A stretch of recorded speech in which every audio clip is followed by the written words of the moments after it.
עידו, בבקשה, לבלו אושן שלך. Hello. אני הולך לדבר באנגלית, כי אני עובד באנגלית, אז זה יותר קל, אני מתנצל, אבל זה יהיה כיף.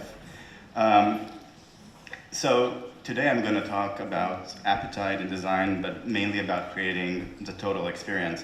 And before talking, people are really sometimes challenged with speaking before big crowds, and then they tell them, well, just imagine that everybody in the crowd is naked, and then it will be easier for you. Well, maybe Spencer Tonic does the other way around, everybody's dressed. But I don't have a problem speaking with crowds. I have different problems. My challenge is usually explaining what I do. My toughest critic is my mother, and she's a Jewish mother, so she has very high standards. So today I'm going to imagine you are all my mother. So you're all amazing and cook really well. So can I have your attention, because that's what we all need as human beings, but that's a different area, but as designers, as companies, as brands, we want to get people's attention. And experience is one of the most valuable ways we can do it, because we live in this world that it's Twitter and Facebook and Snapchat, Tinder, and I'm missing a bunch of other apps that just came out this morning. And there's just so much happening all the time. And all of you and me and our clients, we have this constant input, and we're overwhelmed, we're saturated. I call it creative ADHD. It's very hard for us, well, because we all have ADHD as designers, but then even normal people have ADHD.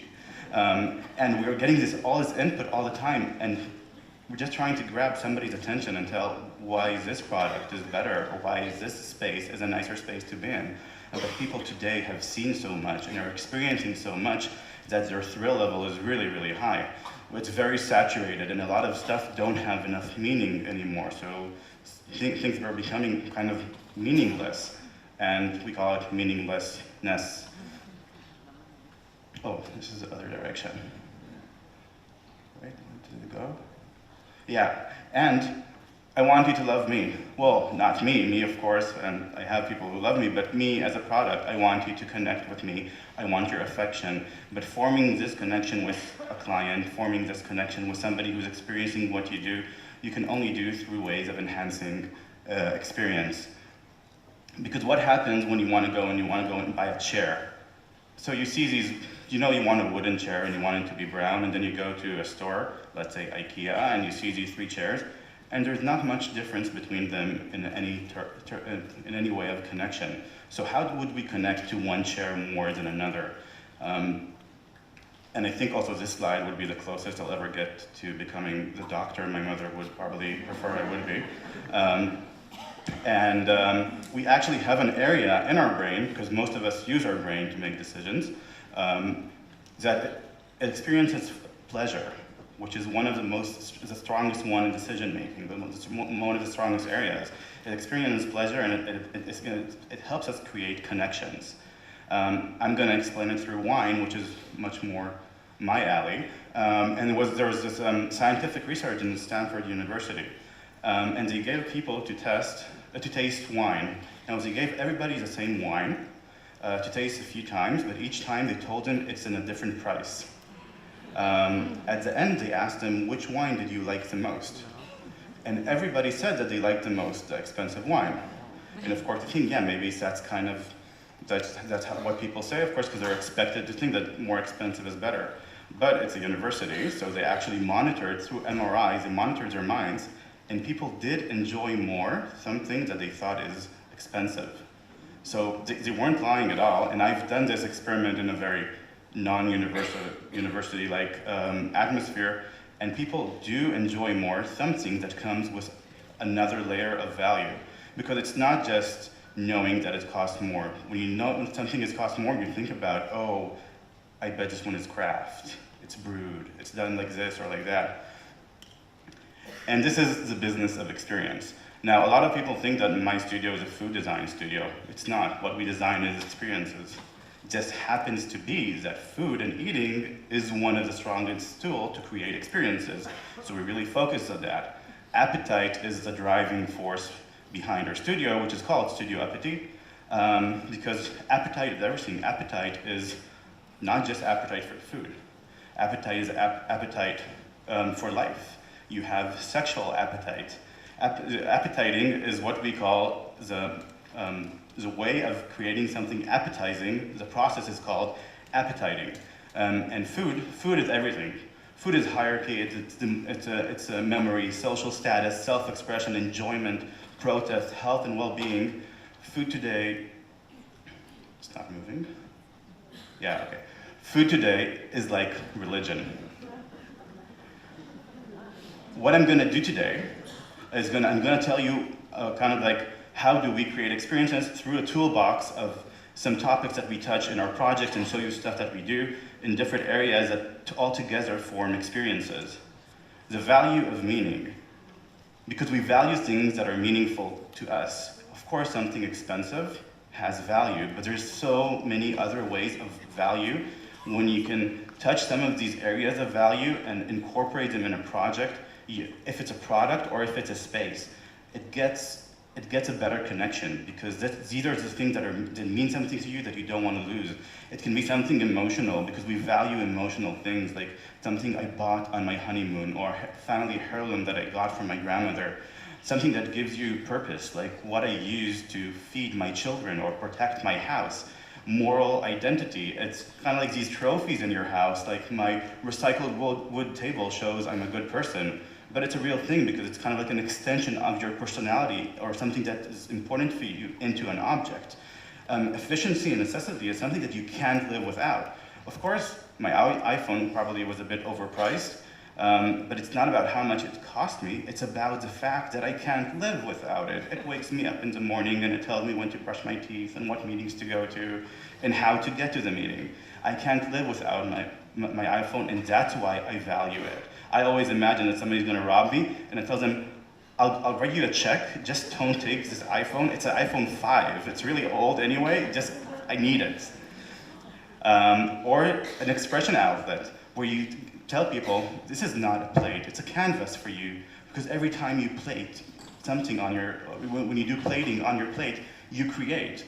Of course, bling, when you have something nice and shiny, if it's your trophy, then you like it more. Customizing adds value, because when I go on the US website of M&Ms and I choose my M&Ms and I say, yeah, because then you can choose, and I say, I want green, yellow, and blue, it's my green, yellow, and blue. And probably a 6-year-old girl in Oklahoma had the same choice exactly, but mine was my yellow because my wall is yellow, and my blue because my dog is blue, I guess, and it was for my reasons.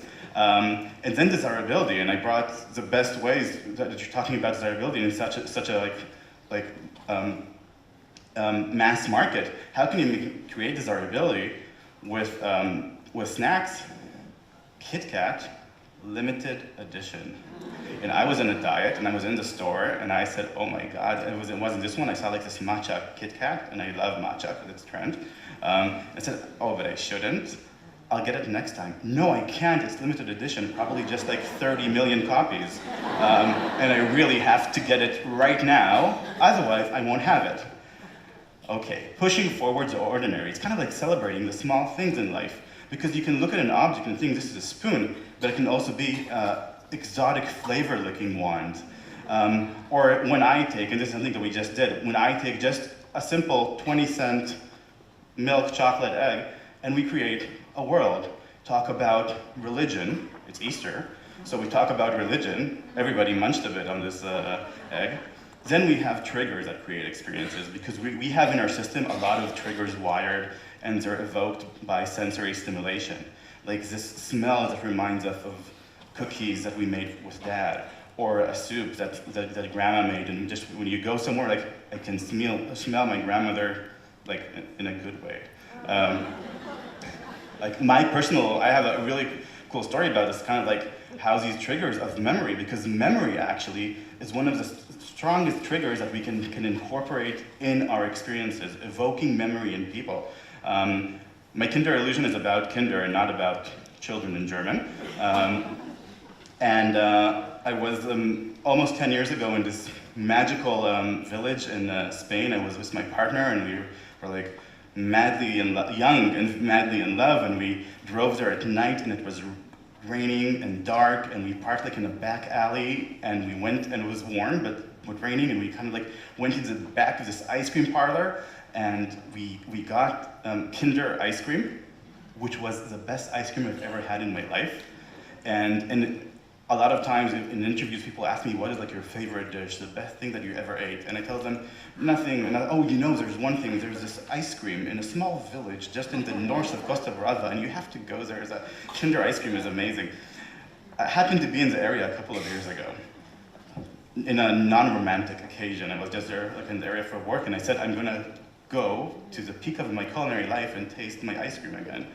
And I kept walking down and back on the main street, and I couldn't find this beautiful place that I had my ice cream. And then I saw like a really bad touristic place that everything looks a bit plastic. And I went inside, and sadly they had the Kinder ice cream, and I tasted it, and it was awful. But in my memory, it was so amazing. It was so strong and effective that I can still travel in time back to that point. I was invited to do a project for Design Miami. It was an exhibition about time. And I said, what can I do with design, food, and experience about time? And I said, let's do time travel. We worked with a food historian, and we created potions that are made from ingredients that exist today, but used to exist also throughout history. And we crafted a series of potions, each one referencing a different time in history. We created a whole set of drinking. It was tea inspired, so we created a whole ritual around it. The tray, which is the base of it, we formed with a special algorithm that each tray is different, because like time, it keeps on changing. And the glasses were small worlds, like these small domes, that were held by a leather strap just to make it the ritual even a bit more deeper. And the bag of tea was actually in compartments, so you can see the ingredients. You can see the ingredients, and it's for more than one glass, because it's kind of like a ceremony that you have with other people. So we created like this whole product set around it, and this is the complete set. My clicker is it's slower than me. It's because I have ADHD and this is technology. Then capitalizing on sensorial stimulation, also known as sex. Now, I know it's not like the time of day for it, and probably you're more like concerned with lunch at the moment. So I brought something that can maybe help with that. We don't have sound.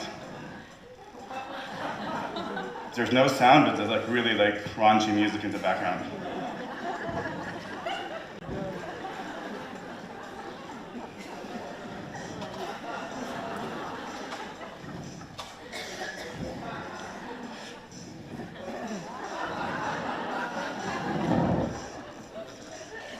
So now that I got you all in the zone, we can talk about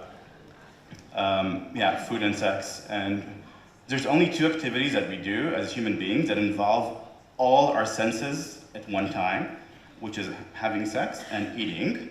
I thought maybe combining them. We took inspiration from Aphrodite, goddess of love, and the big feasts that would happen in Greece.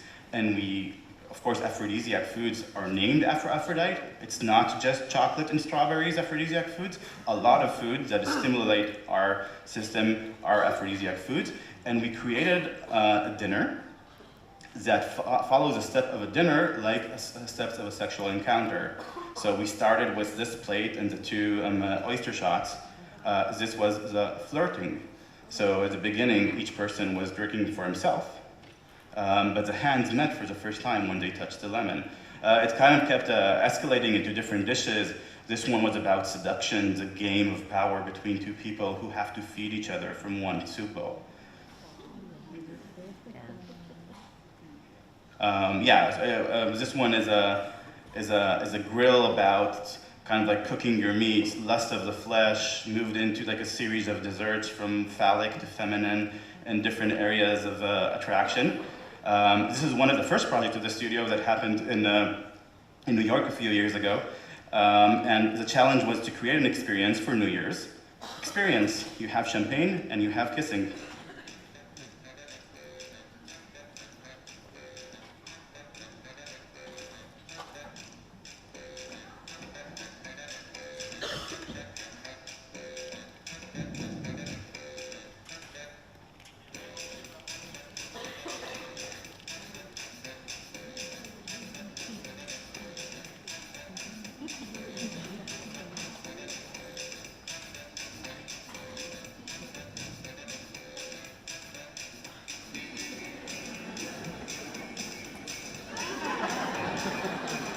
She was impressed, by the way. I had to give her like a Van Damme moment. The power of one, and it's kind of like how one object can create a world. And it's more about not the power of one, but how can one object be framed. This is a very simple porcelain cone that created a very big world around it later. We were doing a project that was about celebrating the aesthetic value of food, and we tried to create like these ornaments. The project was called Luscious Food Cravings, and this is the world we created from one piece of porcelain.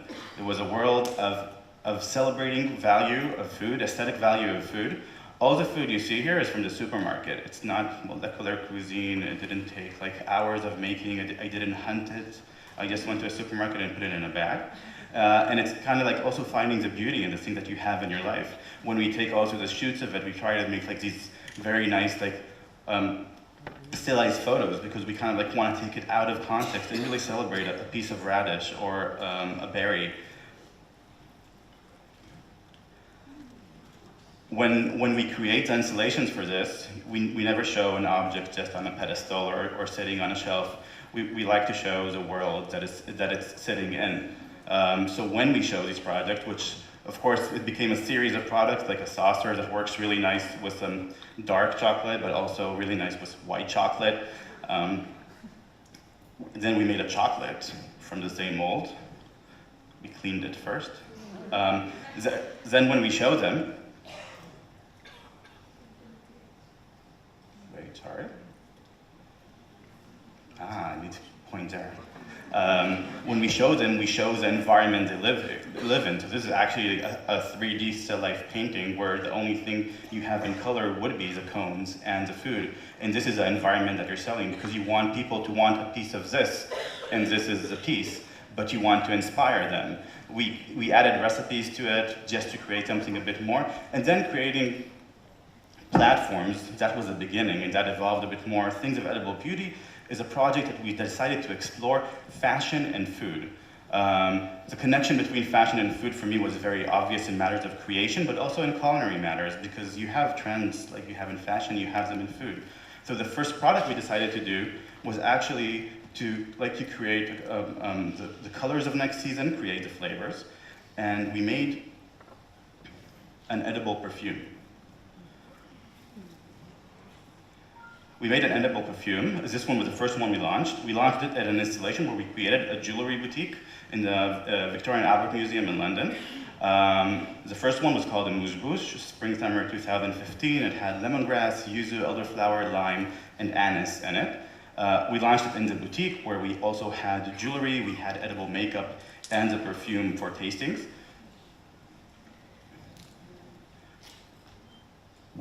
Then the next level, once we established a complete world of visuals, of flavors, of very conceptual products like a perfume, which people don't buy as often, edible perfumes, yet. We launched a few installations in Milan Design Week that year, where we designed a full product collection, and the joining concept for all products are all about presenting food. Platforms for presenting food. From jewelry that can incorporate food, to a table, which is a platform for presenting a meal. And this is a canopy table, which would create an environment by itself, and the table can have stuff added to it from above, but even this frame creates some kind of environment when you sit next to it. A side table, which is also a very good Instagram table. So you can make your dinner, put your plate there, take the photo, and then you can eat with no stress. So it's really, it's adjustable and it creates really nice colors. Then we created another form of these cones with a new story behind them and new material. So now it's stoneware, it's involved with slate. We had like this flash dance moment, and then like a Tina Turner private dancer moment with them. Rituals and games create experience. When you want to have one object and give it just something around it, the meaning. For Wallpaper Handmade for Milan 2 years ago, we created this. We worked with a very luxury chocolate brand, like an exquisite chocolate called Oyala. The story is phenomenal, the flavor is phenomenal, the price is phenomenal. So I thought, okay, we have these rituals for things that are expensive. You have your brandy, you have your cigars, you have your luxury chocolate, 2 gold chisels, and each time you want to have a piece, you just carve a little piece of chocolate off of it. So this was the chocolate we presented over there. And this retails just for 2,000 euros. So it's like a Christmas present, easily, or Shavuot. So chocolate is dairy. We continue with some concepts, and I'm going to run through because I'm already out of time and I'm under lunchtime, but this will make lunch more delightful, hopefully. This is a concept for a hotel where when you arrive to the hotel, you have your chocolate sommelier help you select the chocolate that you like. And then they cast a perfect cube of chocolate for you with your initials, of course, in the chocolate. This is a chocolate exploration club. It comes with a book, like a plant guide that tells you where these chocolates grow throughout the hotel. And you can go through the hotel, explore the hotel while collecting your different chocolates. A chocolate is kind of like you have all the science of the chocolate embedded on it, and chocolates that become part of the branding, of the collection, of the design of the hotel. I said it. Last thing I'm showing today, because I'm really out of time, I have a huge red screen here shouting at me. It's couture, which is fun, and celebration of inspiration, because couture is what inspires us. And talking about inspiration, wow, huh? I started to work with Hilton last year for a project of art direction. Hilton opened a beautiful hotel in Schiphol Airport. It won like best airport hotel of the year. It's beautiful, Dutch design, really one of my favorite airport hotels in the world, if not the best. It's really, really beautiful. No other word to say it. Details done perfectly. I read the story behind it. I saw it. It works. I read the story behind your food. I saw the image. It doesn't work. They called me, they told me, yeah, we're doing this Dutch-inspired cuisine, Dutch cuisine exploration, looking into it like we did with the design. We already did some shoots. I'm gonna send one over, and I said, oh wow, it's salmon. And they're like, no, it's our salmon. I said, nope, it's salmon. It's from Google Images probably. I said, no, it's our table. And I said, I'm still not buying it. It's salmon, you're not telling me anything here.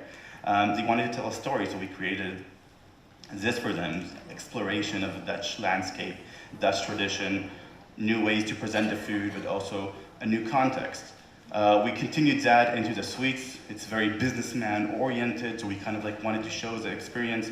Diamond shape goes throughout the architecture and interior of the hotel, and we continue that down to pastries and chocolates and tableware for this, that kind of like continue visually, but of course, they can just put a photo of the room.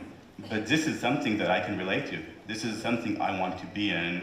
Oh, this is me. So I would connect to this. Project we did for Laufen bathrooms.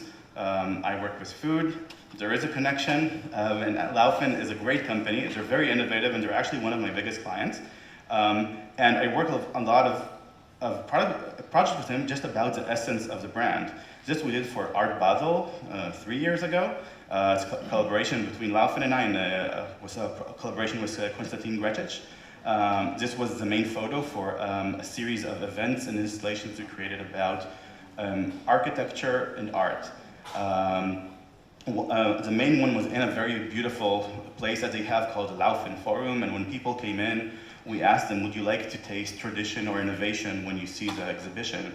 And we gave them like this box of munchies, and they could choose not what they're eating, but the essence of it. Would you like to eat tradition, or would you like to eat innovation? We created their own chocolate, diamond shape, inspired by sapphire, because sapphires are embedded in special materials that they have, but it's Swiss chocolate with herbs from their area and spices. edible art that people can just pick off the wall. It was just standing there for a while, and then we told people, you can eat the art. Last project that I'm going to show you today, it's for a French company called Petit Fritou. It's a whole art direction we did for their September launch, last September, like this September. And this is the cover of the catalog part of it, and this is the catalog we created for the project. And it's very lovely, and for me, this would be like product design couture, but it's not how you buy. This is how you buy, but this is why you buy. Because when you see a Dolce & Gabbana ad, you see inspiration, you don't see a t-shirt. But then when you go in the store, you buy, well, I can only afford a t-shirt, but you can buy a suit also. But you buy something a bit more normal, but you want to see the inspiration. So when we create like these stories and they come to a catalog, we do the window display or we create the products, we want to inspire, we want it to be bigger. So we go and we create stuff like this story. What is the food world that you're buying into? Because each plate that you're buying this world. We add recipes that you can do with what you're buying, and they all have a story. And even if the product is a light, we keep the food story in it because you want to buy a light that is delicious. Don't try to eat the concrete, it doesn't work. So we create a whole story around this, and again, some kind of exploration of what you're trying to tell in this collection of traditional French with a lot of inspiration from the outside, and that would be in a recipe book that we connected to this project. I think the last thing I can tell you before lunch, I don't know what is for lunch, so I'm not in charge of that, so I don't know what kind of experience it will be. It will for sure be a new experience, but just think about experience in everything you do. Just having something singular is not enough. You have to push your boundaries, but think about new experiences every day. Thank you.